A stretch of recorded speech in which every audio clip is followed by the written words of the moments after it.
الحمد لله الذي بنعمته تتم الصالحات، والصلاة والسلام على سيد السادات سيدنا ومولانا محمد الحبيب المحبوب الذي تتعشقه الأرواح والقلوب المؤمنة وتحن إليه في أوانها في ليلها وفي نهارها. الله يجمعنا وإياكم على محبته، ويجمعنا وإياكم على حوضه المورود الذي من شرب منه شربة لا يظمأ بعدها أبدا.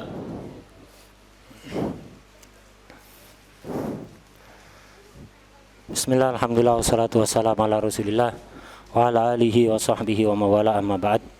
Segala puji bagi Allah subhanahu wa ta'ala yang dengan nikmatnya segala kebaikan menjadi sempurna. Salawat dan salam semoga senantiasa tercurahkan kepada pemimpin seluruh pemimpin, kekasih teragung Nabi Muhammad sallallahu alaihi wasallam yang selalu dirindukan oleh hati orang-orang yang beriman. Kita memohon kepada Allah subhanahu wa ta'ala agar supaya Allah menjadikan kita semua sebagai orang-orang yang mencintai beliau.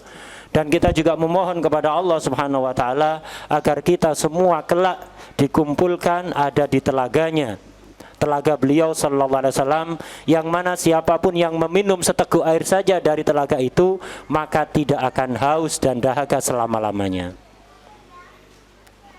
والحمد لله إن الاجتماع بالنبي محبة وفرحا بالنبي محمد صلى الله عليه وسلم هو من أقرب القربات المقربات لله سبحانه وتعالى رب البريات، فإنه جعل ذكر حبيبه محمد صلى الله عليه وسلم وقراءة شمائله صلى الله عليه وآله وسلم أمان لمن قرأها في بيته أو في مصلاه.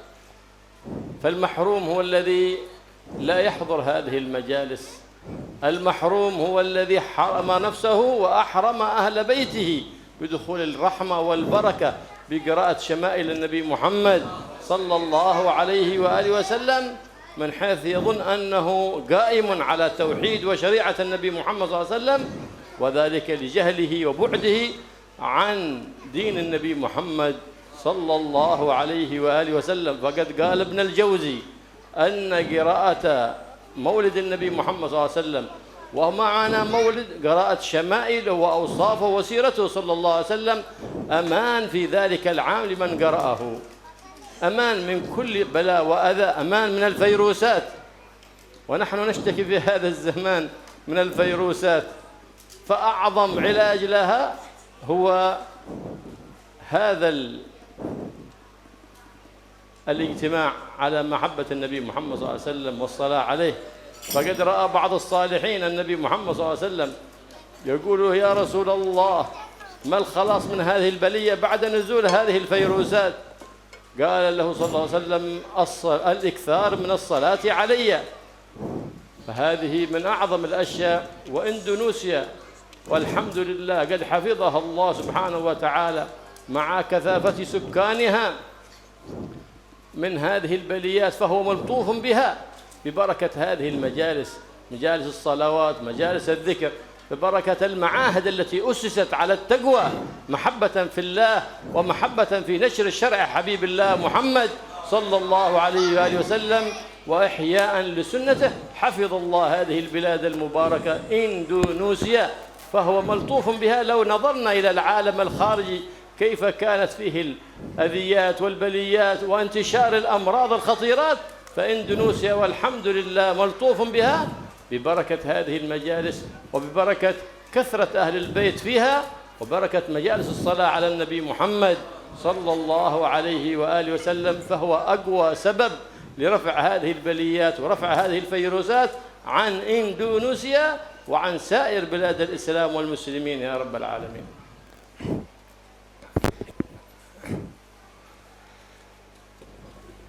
Berkumpulnya kita untuk membaca maulid Nabi seperti malam ini. Membaca maulid itu tidak lain sebenarnya adalah kita membaca biografi dan sejarah hidup akhlak-akhlak dan perangai Rasulullah SAW. Berkumpulnya kita untuk melakukan itu. Pembacaan maulid ini adalah salah satu ibadah yang paling besar di sisi Allah Subhanahu wa Ta'ala. Orang yang membaca maulid, baik di rumahnya atau di mushollanya, maka berarti dia telah mendatangkan keamanan, perlindungan pada musholla dan rumah itu dari segala macam gangguan dan penyakit. Maka orang yang terhalang dari segala kebaikan adalah orang yang tidak mau menghadiri majelis-majelis seperti ini. Dia telah menghalangi dirinya dan juga seluruh anggota keluarganya dari segala macam kebaikan dan sudah menghalangi dirinya dari kebaikan dan barokah. Dia menyangka kalau dia menjaga tauhid yang benar. Tauhid model apa? Inilah tauhid. Berkumpulnya kita ada di sini untuk mengagungkan Nabi Muhammad SAW. Orang yang mengingkari majelis seperti ini tidak lain karena dia tidak mengerti agamanya sendiri. Imam Ibnul Jauzi, seorang ulama yang sangat besar sekali dalam sejarah Islam, beliau mengatakan, membaca maulid Nabi artinya membaca sejarah hidup beliau, sifat-sifat beliau, akhlak-akhlak beliau, itu akan mendatangkan keamanan sepanjang tahun untuk negeri tersebut. Aman dari gangguan, aman dari penyakit, aman dari pandemi yang sekarang seluruh dunia merintih, mengeluh atas menyebarnya pandemi yang sampai saat ini belum ditemukan obatnya. Anda kepingin aman, adakan majelis-majelis yang seperti ini. Ini adalah obat yang paling ampuh untuk melindungi kita dari segala macam penyakit dan juga mengobati orang yang sudah sakit. Sebagian orang soleh di zaman ini, sebagian wali yang ada di zaman ini bertemu dengan Rasulullah sallallahu alaihi wasallam. Beliau bertanya, "Ya Rasulullah, banyak musibah yang turun ke bumi ini, termasuk pandemi yang sekarang merebak ini. Bagaimana caranya kita bisa selamat dari musibah yang besar ini, wahai Rasulullah?" Apa jawaban Rasulullah kepada orang soleh, wali yang ketemu beliau ini? Jawaban Rasulullah, tidak ada obat kecuali memperbanyak sholawat kepadaku. Memperbanyak sholawat kepada Nabi ini adalah perlindungan kita dari segala macam mara bahaya dan penyakit. Negeri kita Indonesia ini alhamdulillah, ini dapat perhatian khusus dari para aulia. Negara kita ini dijaga oleh Allah Subhanahu wa Ta'ala. Anda bisa bandingkan negara kita Indonesia dengan negara-negara lain di luar sana. Anda bisa bandingkan dari sisi keamanannya, relatif lebih aman dibanding negara lain. Dari sisi padahal penduduknya termasuk negara yang salah satu negara yang paling besar di seluruh dunia, paling banyak penghuninya. Anda silahkan lihat jumlah orang yang terkena penyakit, misalnya penyakit-penyakit yang mematikan, yang membahayakan. Anda bandingkan dengan negara-negara lain, relatif lebih terjaga, relatif lebih aman. Kenapa? Indonesia ini mendapatkan kelembutan lebih dari Allah Subhanahu wa Ta'ala dengan barokah apa? Tidak lain, disebabkan banyaknya majelis-majelis kebaikan, majelis-majelis ilmu, pondok-pondok pesantren yang selalu mengajarkan masyarakatnya untuk cinta kepada Allah, cinta kepada Rasulullah SAW, dan selalu menjaga ketakwaan kepada Allah. Indonesia ini mendapatkan keamanan yang lebih dibanding negara-negara lain. Sebabnya ada beberapa sebab. Di antaranya tadi itu, banyaknya majelis kebaikan, majelis taklim. Kedua, banyaknya majelis sholawat kepada Rasulullah SAW. Dan diantaranya penyebab yang paling kuat adalah banyaknya ahlul bait, banyaknya habaib. Kalau kita bandingkan dengan negara-negara lain, Indonesia ini salah satu negara yang paling banyak habaibnya di seluruh penjuru dunia. Inilah penyebab utama Indonesia dijaga oleh Allah Subhanahu wa Ta'ala. Wal farah bin Nabi Muhammad SAW dawa lil amrad al batina wa amrad al zahira. الاجتماع للفرح النبي محمد صلى الله عليه وسلم يسبب التراحم بين الأسر والمجتمعات. الاجتماع بالفرح بالنبي محمد صلى الله عليه وسلم يسبب التراحم والمحبة بين الجيران، يجتمعون يحصل بينهم التراحم، بينهم المودة. والدين الإسلام على ماذا بني؟ بني على ماذا؟ على المحبة. ومن أين تستجلب المحبة؟ بالتراحم. لا زلنا نتعامل بالتراحم، فيرحم الكبير الصغير ويوقر الصغير الكبير، فتحصل المحبة نتيجة ماذا؟ نتيجة التراحم. فإذا تراحم العباد بينهم البين رحمهم رب العباد. فالنبي محمد صلى الله عليه وسلم يقول: الراحمون يرحمهم الرحمن. والله يجعل في قلوبنا محبة ورحمة.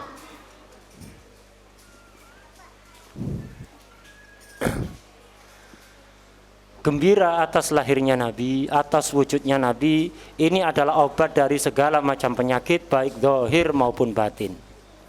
Kumpulnya kita untuk mengagungkan Nabi Muhammad SAW, baik di rumah atau di lingkungan kita, ini akan mendatangkan rasa kasih sayang antara anggota keluarga, rasa cinta, rasa saling menyayangi antara para tetangga.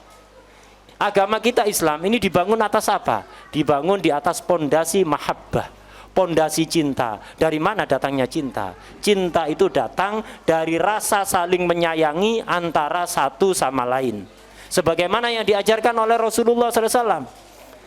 Islam ini mengajarkan agar supaya yang muda menghormati yang tua menyayangi yang muda.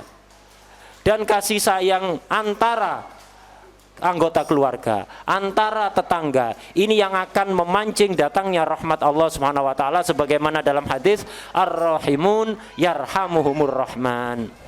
Orang yang saling menyayangi satu sama lain itu akan disayangi oleh Allah yang Maha Penyayang. Karena itu kita memohon kepada Allah Subhanahu wa taala agar supaya kita diberi anugerah hati yang memiliki cinta dan kasih sayang yang besar. قال صلى الله عليه وآله وسلم: ارحموا من في الأرض يرحمكم من في السماء. تنزل الرحمة من الله. بماذا رحمة الله؟ بنزول الرحمة. إذا نزلت الرحمة ارتفعت البليات والأذيات والفيروسات برحمة رب العالمين سبحانه وتعالى. إذ لا يحصل شيء في هذه الدنيا إلا بإرادة الله سبحانه وتعالى. فهو الله سبحانه وتعالى القادر على رفع كل بلية. الله يرفع عنا وعنكم البليات. بل وأن كثير ممن أظهر الفرح بالنبي محمد صلى الله عليه وسلم من الكفار مع المسلمين فشرح الله صدره للإسلام ببركة الفرح بسيد الأنام محمد صلى الله عليه وسلم. كان هناك من عادة أهل مصر أنهم في ليلة ميلاد النبي محمد صلى الله عليه وسلم يفرقون الكعك والحلوى والمشروبات الطيبة فرحا بميلاد النبي محمد صلى الله عليه وسلم، إذ من أجله صلى الله عليه وسلم تكرم الأيتام والفقراء صلى الله عليه وعلى آله وصحبه وسلم. فكان هناك رجل نصراني يشارك المسلمين فرحهم بالنبي، رآهم يوزعون الكعك والحلوى والمشروبات الطيبة، صار يمشي معهم ويوزع على البيوت المشروبات الحلوى. جبر خاطر المسلمين وليس في قلبه شيء بغض للنبي محمد صلى الله عليه وسلم. فبعد زمن مرض ذلك الرجل وتوفي، فرآه رجل من أهل البلد من الصالحين في جنات عدن مقيم، فقال له: ألست أنت من أهل الكتاب ولست من أهل الإسلام؟ قال: نعم كنت كذلك، لكنني عندما مرضت مرض الموت جاءني رجل جليل النعت جميل الصورة لم أرى أحسن منه طلعة، فقلت له: من أنت؟ قال: أنا محمد رسول الله، ما عرفتني؟ فلقنني الشهادتين قبل الوفاة، فقال: انطق بالشهادتين، فتنطقت بالشهادتين وقلت: أشهد أن لا إله إلا الله وأشهد أنك محمد رسول الله. ثم فرغت روحي بعد أن نطقت بالشهادتين. قال بماذا؟ قال بفرحي مع المسلمين، مشاركتي لهم فرحهم بميلاد نبيهم محمد صلى الله عليه وسلم نبي الرحمة. قذف الله الهداية في قلب مشرك وأنا مت على الإسلام والحمد لله. فأخبر أهل بيتي أني قد مت على الإسلام فلينقلوا جثتي من مقابر الكفار إلى مقابر المسلمين، فإني قد مت على الإسلام والحمد لله. Di dalam hadis yang lain Rasulullah SAW bersabda, irhamu man fil ardi yarhamkum man fis sama. Sayangilah makhluk yang di bumi, maka kalian akan disayangi dan dirahmati oleh makhluk yang ada di langit, yaitu para malaikat Allah Subhanahu wa taala. Kalau sudah rahmat Allah itu turun, maka segala macam musibah, bencana akan menjadi hilang.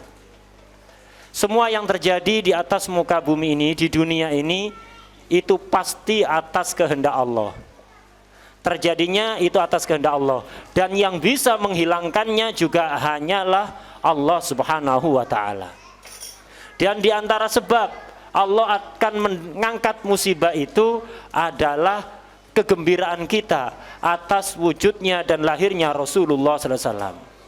Rasa gembira di dalam hati kita atas kelahiran Nabi ini ibadah yang sangat besar yang bisa menyelamatkan kita dari segala macam malapetaka.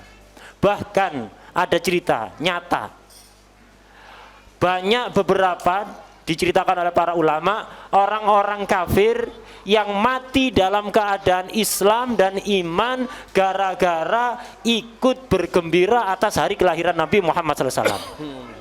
Salah satunya diceritakan oleh beliau, ini kejadian nyata ada di Mesir.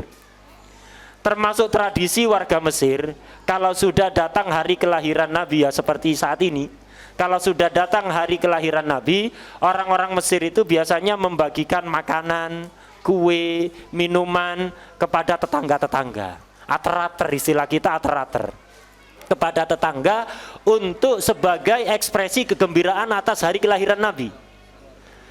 Di Mesir itu ada orang Nasrani, Kristen. Dia ini ketika melihat orang muslimin membagi-bagikan makanan sebagai bentuk kegembiraan atas hari kelahiran nabinya, orang Kristen ini ikut-ikutan. Dia membeli makanan, dibagi-bagikan kepada tetangganya yang muslim.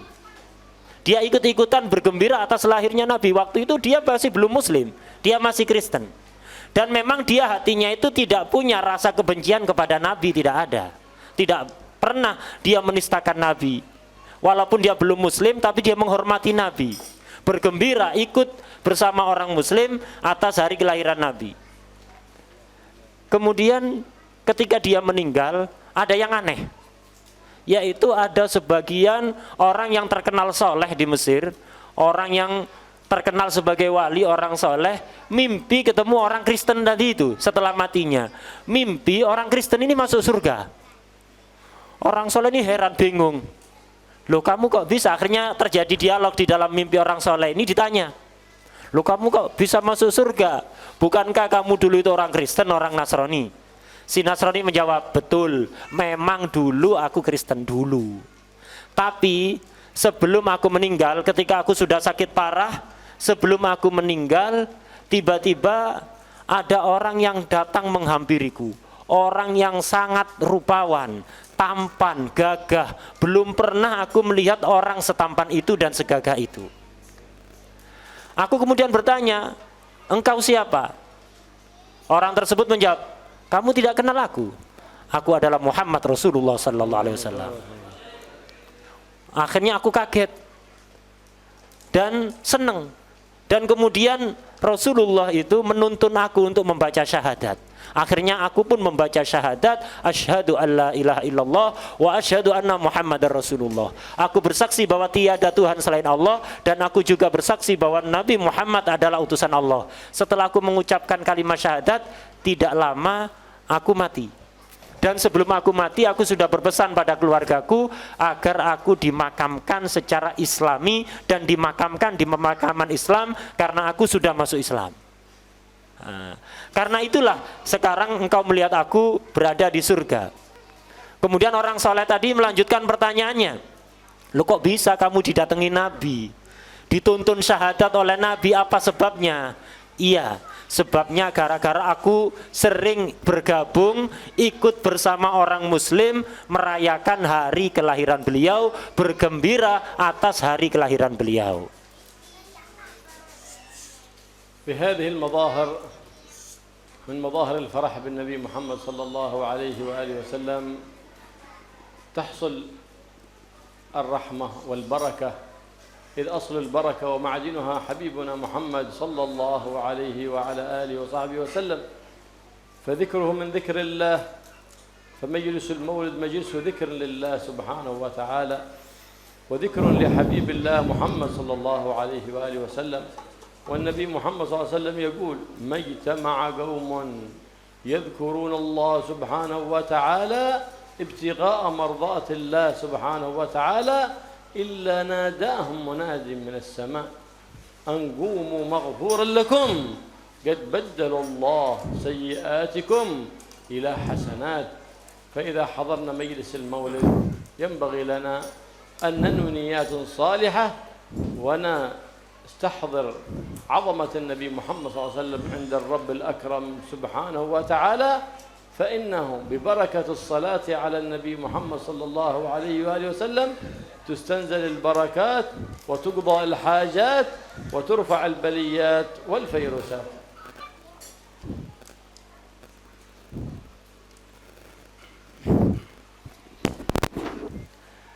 Di dalam perkumpulan seperti ini, perkumpulan yang diadakan sebagai bentuk kegembiraan atas kelahiran Nabi, itu akan mendatangkan rahmat dan barokah.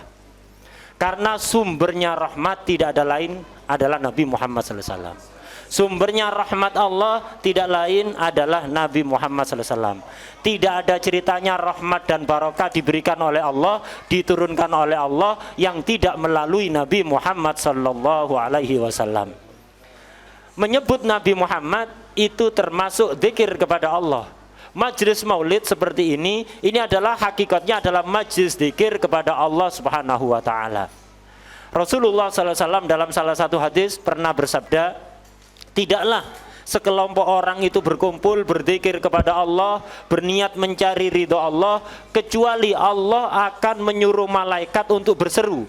Malaikat itu berseru, wahai orang-orang yang berkumpul berzikir kepada Allah, silahkan kalian pulang tanpa dosa. Dosa-dosa kalian diampuni oleh Allah dan seluruh kejelekan kalian diganti dengan kebaikan oleh Allah Subhanahu wa taala. Karena itu ketika kita hadir majlis maulid seperti ini atau majlis-majlis kebaikan lainnya, hendaknya kita itu memiliki niat-niat yang baik dan kita hadirkan keagungan Nabi sallallahu alaihi wasallam. Kita bayangkan keagungan Nabi sallallahu alaihi wasallam.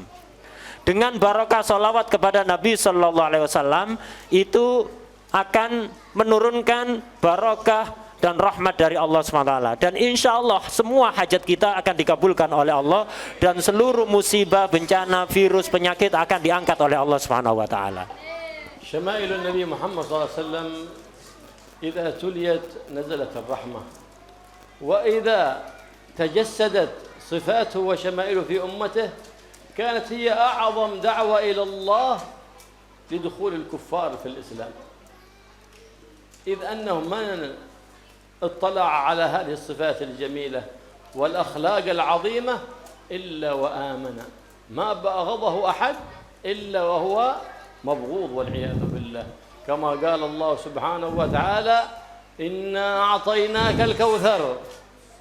واختلف في الكوثر، ما هو هذا الكوثر؟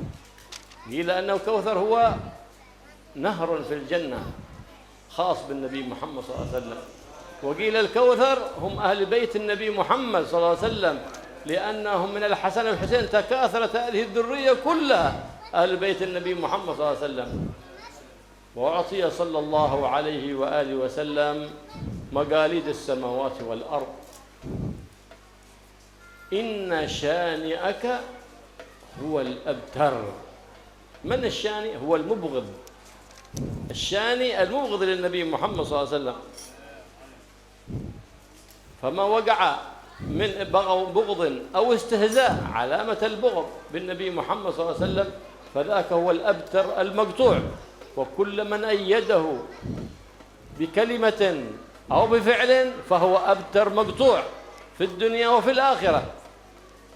وانظر لمن عاد النبي محمد صلى الله عليه وسلم، أين ذكرهم اليوم؟ لا ذكر لهم. وانظر لمن نصر النبي محمد صلى الله عليه وسلم، كأن ذكرهم باق بيننا إلى اليوم والليلة وكأنهم بيننا. لأن إذا نصرت الحق نصرك الله سبحانه وتعالى وأعزك، وإن نصرت الباطل أذلك الله سبحانه وتعالى وخذلك في الدنيا والآخرة. الله ينصرنا وإياكم ويجعلنا ناصرين للنبي ولشرع النبي محمد صلى الله عليه وآله وسلم.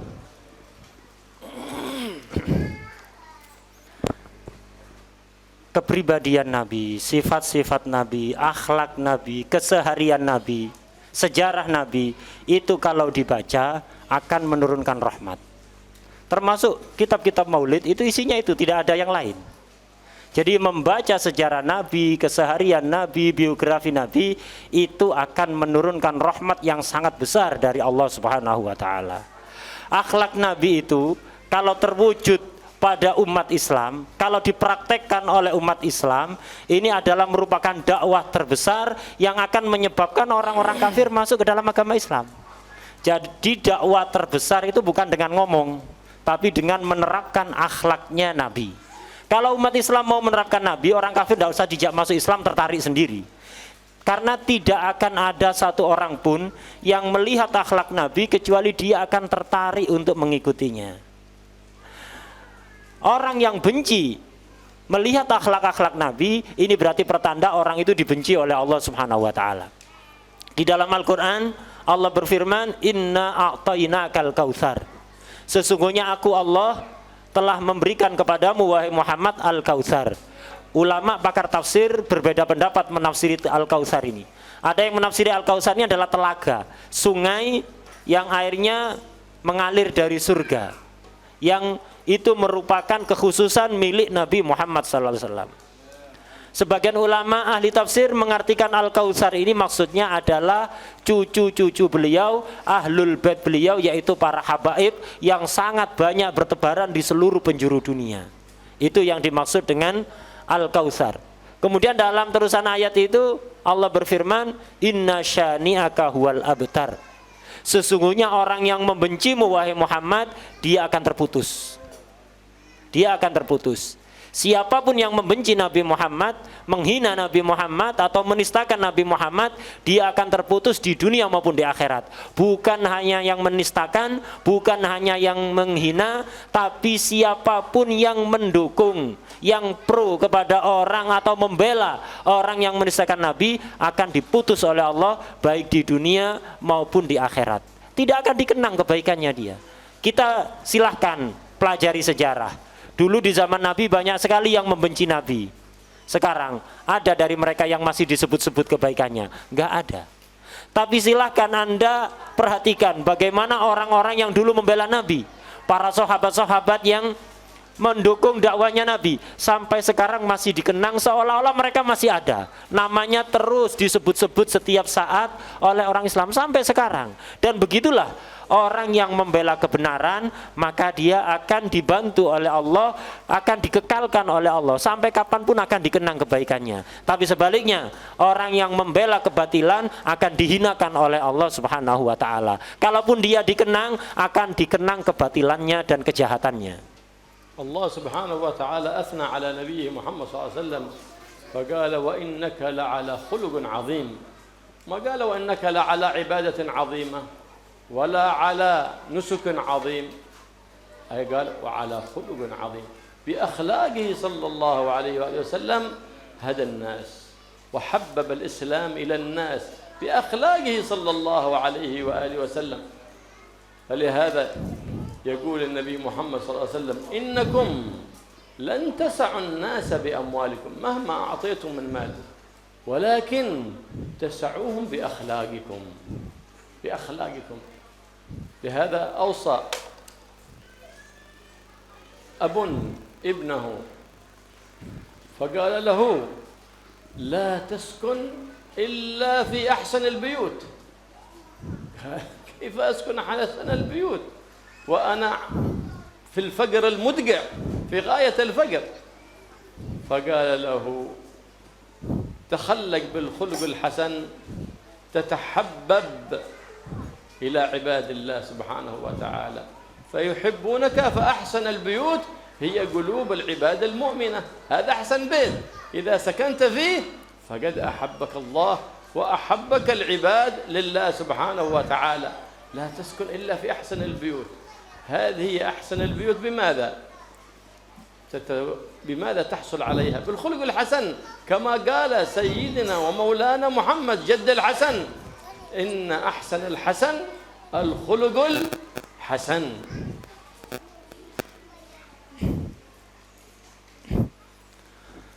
Yang dipuji oleh Allah Subhanahu wa Ta'ala dari Nabi kita, Nabi Muhammad SAW dalam Al-Quran, itu adalah akhlaknya. Sebagaimana firman Allah, wa innaka la'ala khuluqin azim. Sesungguhnya engkau wahai Muhammad sungguh berada di atas budi pekerti yang sangat agung. Jadi yang dipuji oleh Allah dari nabinya itu adalah akhlaknya, bukan ibadahnya atau lain-lainnya, tapi akhlaknya. Karena dengan akhlak inilah Nabi Muhammad SAW mampu menyampaikan hidayah yang itu luas ke seluruh penjuru dunia. Jadi Nabi bisa menyebarkan hidayah Islam ini ke seluruh penjuru dunia. Ini tidak dengan yang lain, tapi dengan akhlaknya. Bukan dengan tim medianya, bukan, tapi dengan akhlaknya. Dalam hadis yang lain Rasulullah SAW pernah bersabda, sesungguhnya kalian tidak akan bisa menguasai manusia dengan harta kalian. Sebanyak apapun harta kalian, kalian tidak akan bisa menarik hati mereka, menguasai hati mereka, tidak. Dengan apa kalian bisa menguasai hati orang lain? Dengan akhlak. Kalau Anda kepingin menguasai manusia, hati manusia, mengendalikan hati manusia, caranya hanya dengan akhlak. Karena itu ada sebagian orang soleh dulu itu berpesan kepada anaknya ini sangat fakir, luar biasa, sangat miskin. Orang tua ini berpesan pada anaknya, jangan kamu tinggal kecuali di rumah yang paling mewah dan megah. Anaknya bingung, bah, kita ini fakirnya luar biasa kayak gini kok Anda memerintahkan saya untuk tinggal di rumah yang paling mewah. Apa maksudnya? Akhirnya abahnya menjelaskan, iya, rumah yang paling baik itu adalah hati orang lain. Kamu bisa tinggal di hati orang lain, caranya adalah dengan memiliki akhlak yang baik. Akhlak itu adalah nomor satu. Sebagaimana sabda Rasulullah SAW, inna ahsanal hasan al khuluqul hasan. Sebaik-baik perkara yang baik adalah budi pekerti yang baik. Al-Habib Muhammad bin Ahmad al-Muhdar صاحب سورابايا كان أشبه النبي محمد صلى الله عليه وسلم في الخلق وفي الخلق. رآه بعض هولندا من النصارى، فلما رآه قال لبعض المسلمين لو كان كلكم مثل هذا الرجل لدخلنا كلنا في دين الإسلام. ليه؟ بمعنى أنكم لو تخلقتم بأخلاق النبي محمد صلى الله عليه وسلم يا مجتمع المسلمين لما صار أحد كافر في هذا البلاد. ليه؟ لأن أخلاق النبي داعية إلى الإسلام من غير كلام.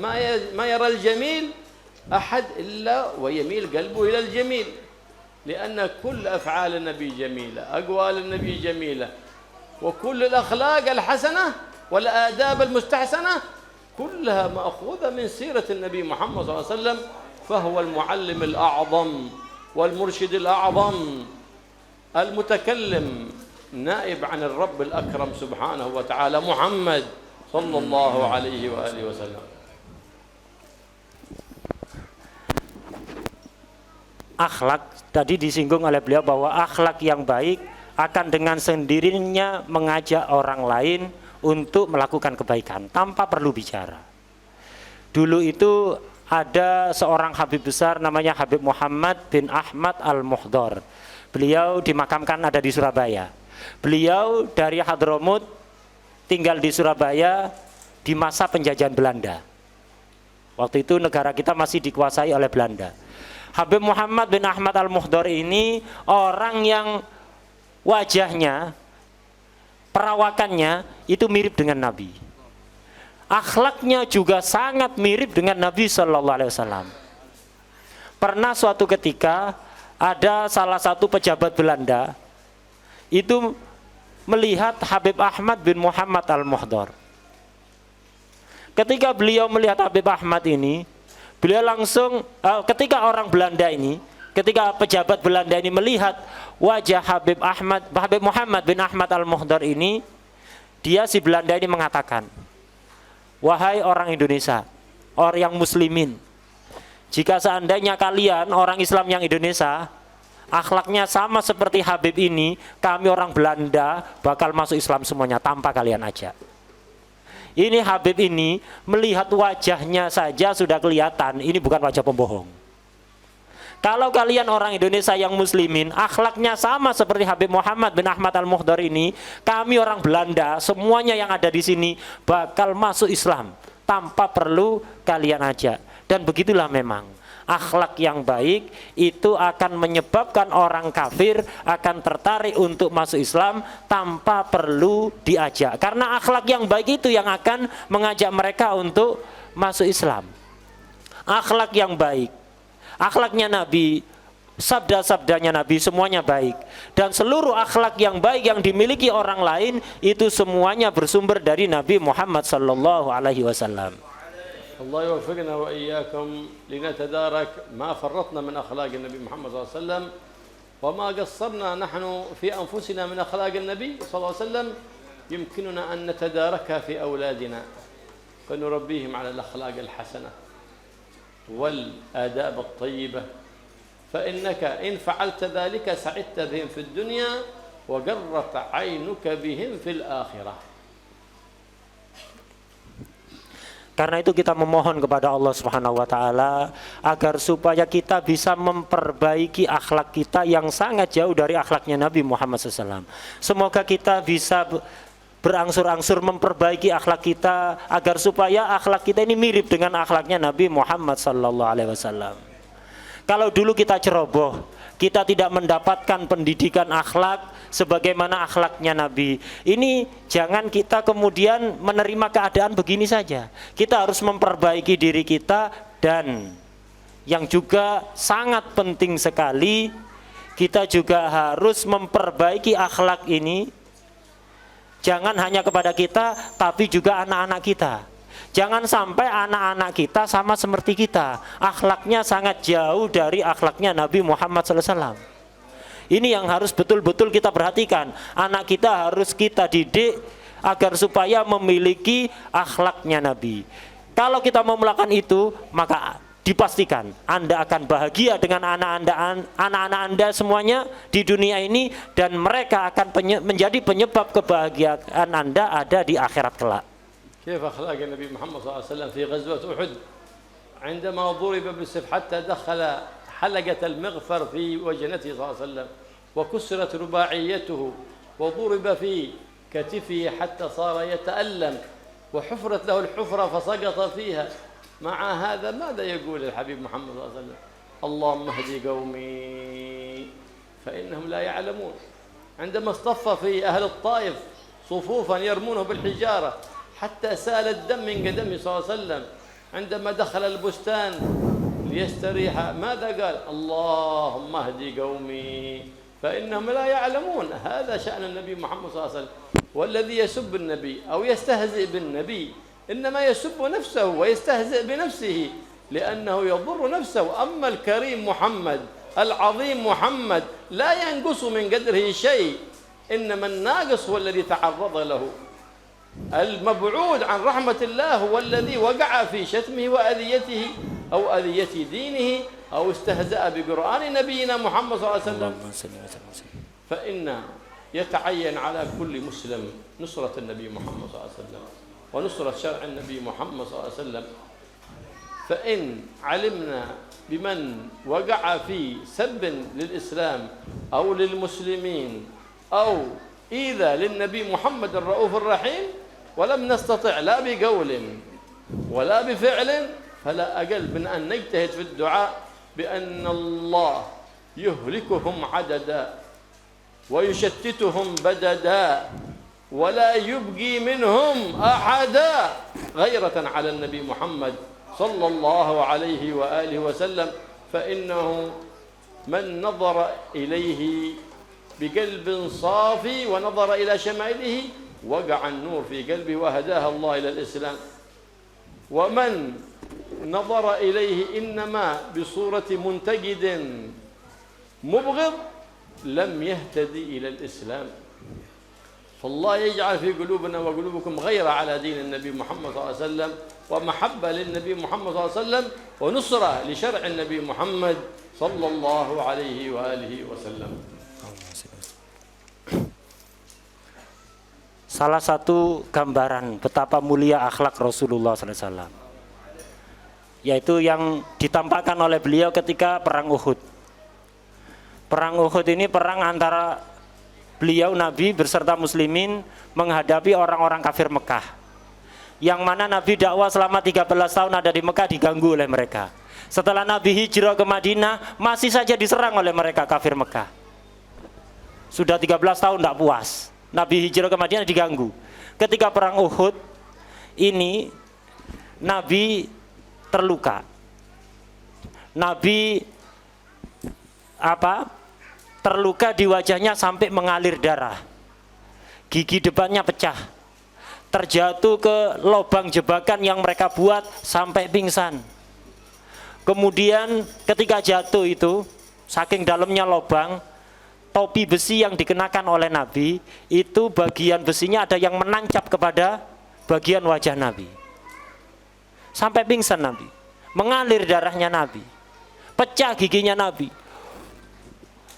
Kemudian orang-orang kafir berusaha untuk membunuh beliau. Tapi apa yang beliau lakukan? Apakah beliau mendoakan jelek mereka? Nabi hanya berdoa, Allahumma hdi qaumi fa innahum la ya'lamun.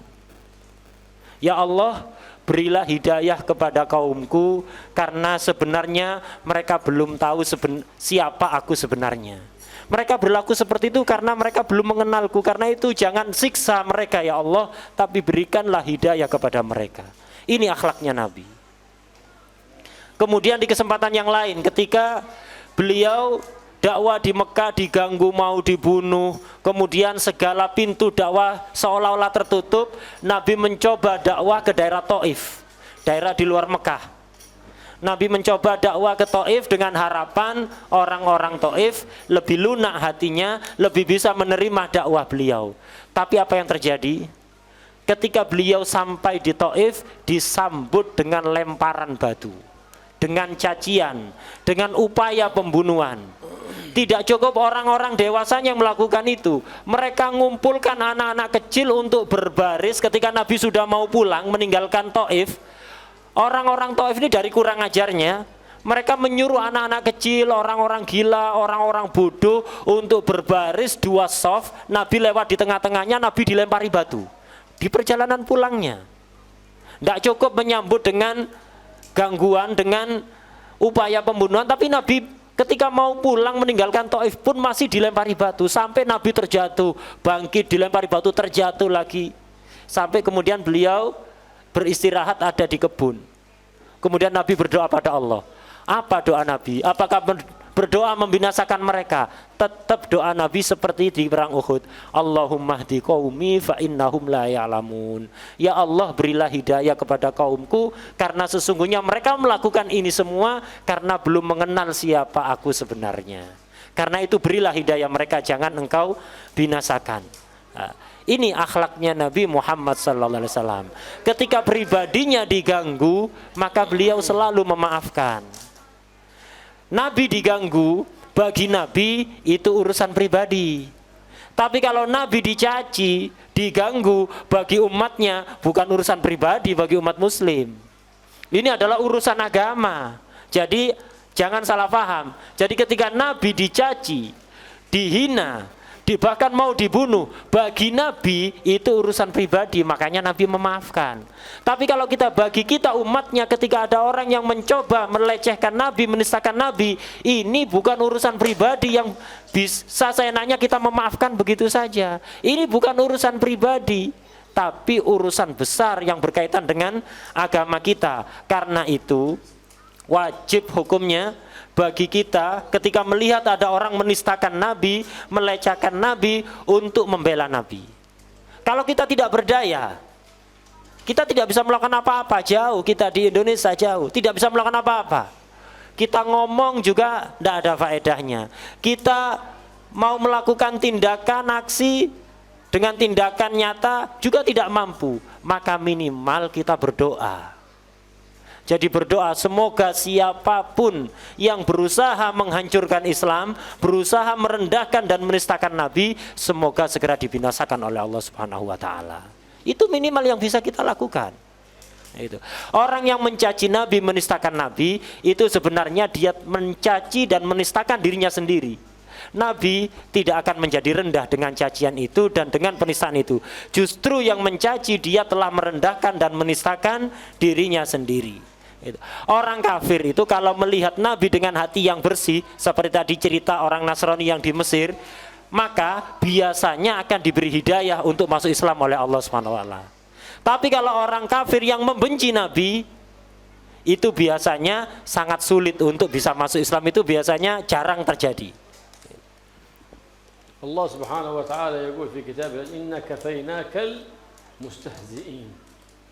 Kana ahad al-kuffar عندما يمشي النبي محمد صلى الله عليه وسلم في مكة يريد أن يضحك أصحابه، فكان يمشي خلفه ويعمل حركة كحركة الرعشة والمشلول.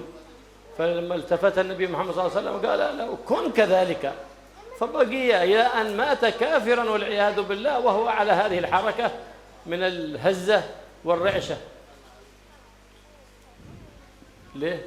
الله كفاه المستهزئين في حياته ولا زال حيا صلى الله عليه وسلم، إنما غاب عنا شخصه ولم تغب عنا حقيقته وروحه صلى الله عليه وآله وسلم، لأن الله سبحانه وتعالى جعله أمان لأمته، وما كان الله ليعذبهم وأنت فيهم وما كان الله معذبهم وهم يستغفرون. فالله في الأمان الأول وهو كثرة الصلاة على النبي محمد صلى الله عليه وسلم، والأمان الثاني كثرة الاستغفار للعزيز الغفار الإله الستار سبحانه وتعالى، فإنهما أمان من البليات والفيروسات ومصائب الدنيا ومصائب الدين. الله يحفظنا وإياكم من كل الأذيات ويرشدنا لما فيه صلاح أمر ديننا ودنيانا يا رب العالمين، ويعز الإسلام والمسلمين ويهلك كل من أراد بالإسلام والمسلمين سوء أو أذى يا رب العالمين. Kita membela Nabi bukan karena Nabi perlu dibela, bukan.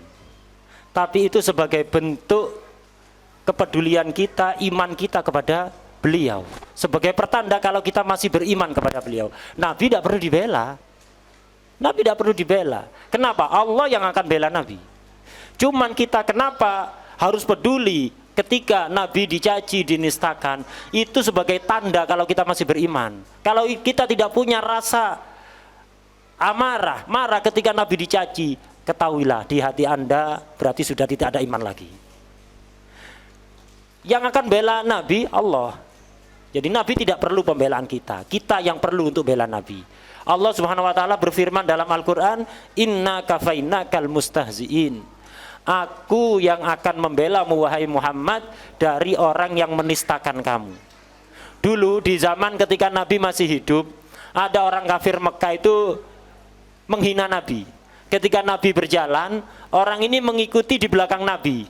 Kemudian berjalan sambil pincang-pincang, sambil seperti orang syarafnya terganggu gitu. Jadi gerak-gerak gitu tangannya.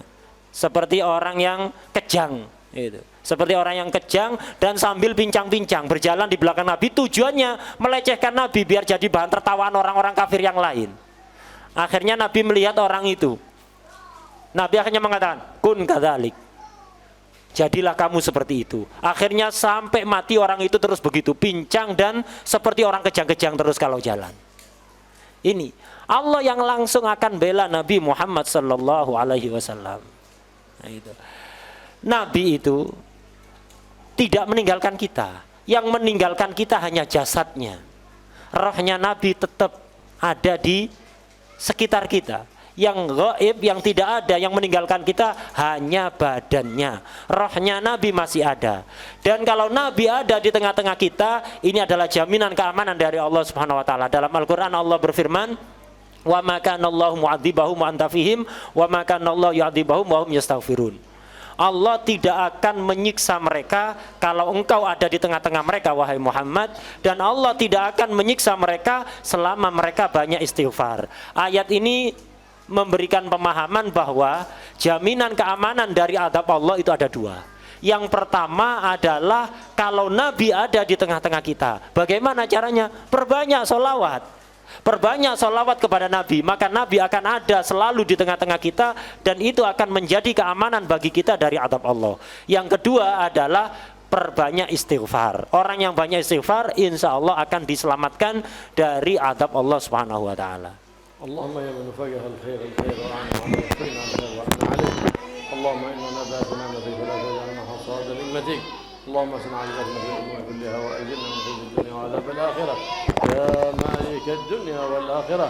اللهم صل مع الامه، اللهم صل مع القربى، اللهم واصلح بنا واصلح الاسلام والمسلمين، وانصرنا وانصر بنا شريعه نبيك محمد سيد الانبياء والمرسلين واكفنا الشر المؤذين والمتعدين والمستهزئين يا رب العالمين. اللهم وفقنا لكل ما يرضيك عنا وجنبنا كل ما يسخطك عنا، وحين حياة طيبة حجبنا عما يؤذينا في ديننا ودنيانا، وانصرنا على عدوك وعدونا، وتولنا بولاك واحمنا بحماك برحمتك يا أرحم الراحمين يا أرحم الراحمين يا أرحم الراحمين. وصلى الله على سيدنا محمد النبي الأمي وآله وصحبه وسلم، والحمد لله رب العالمين. بسم الفاتحة.